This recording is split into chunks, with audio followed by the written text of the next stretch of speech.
The Irish corporation tax rate of 12.5%, I think, is one of the bedrocks of our economic development.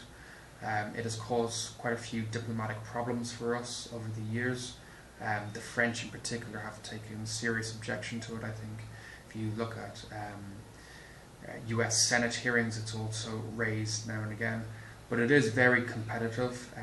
It provides companies with an entrance into the European market without paying substantial corporation tax rates. And it is being repeated. Several European countries in Eastern Europe are looking to us as an example of what they could do to benefit their economy. It is relatively simple. I think there's great value in having a taxation system that is simple.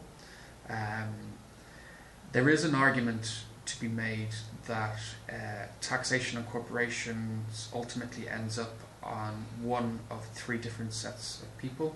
The first being shareholders, the second being consumers, and the third being employees. Now, it would be highly rare for one of those, or taxation to end up and be able to identify it on one of those segments of people. It will affect all three to differing degrees depending on the company and the sector.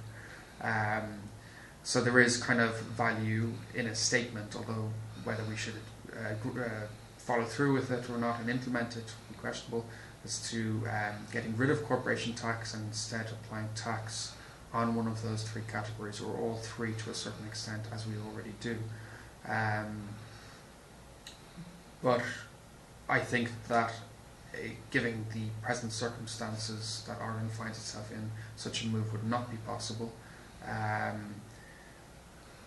Our European partners would not allow it, as would the Troika, even though they would have reduced say as we are exiting the bailout. I think that if we were to antagonise the European Union, they could well come back to haunt us and kind of feel that they should react and introduce some mechanism of trying to end our competitive corporation tax.